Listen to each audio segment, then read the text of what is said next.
Good morning সবাইকে। আজকে শ্রাবণ মাসের প্রথম সোমবার, তাই সকাল সকাল স্নান করে আমি চলে যাব এবার শিবের মাথায় জল ঢালতে। এটা আমাদের বাড়ির কালী মন্দির, প্রতিষ্ঠিত কালী, ভীষণ জাগ্রত।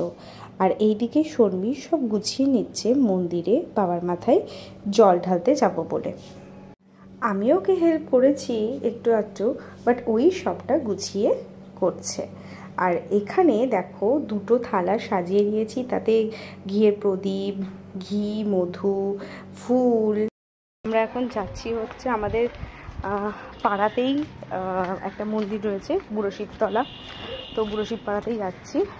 তো শিবলিঙ্গ ওখানেই রয়েছে, তো সেখানেই সকাল সকাল চলে যাচ্ছি, কারণ আমি আবার বাড়ি ফিরবো।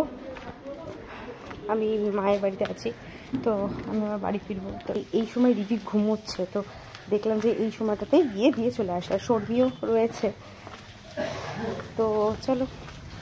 অনেকটা সকালেই আমরা দুজন গিয়েছিলাম, হাঁটতে হাঁটতে গিয়েছিলাম যেহেতু বাড়ির পাশেই।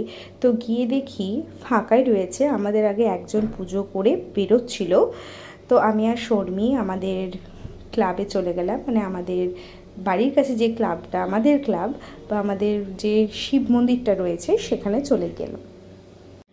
প্রথমে শর্মি শিব মন্দিরে ঢুকে শিবের মাথায় ঘি মধু দিয়ে তারপরে জল ঢেলে যাবতীয় যা যা করার দরকার সব আচার মেনে বাবার মাথায় জল ঢাললো, এবং তারপরে একটু প্রদীপ দেখিয়ে ধূপকাঠি দেখিয়ে ওর পুজো আজকের মতো শেষ হলো।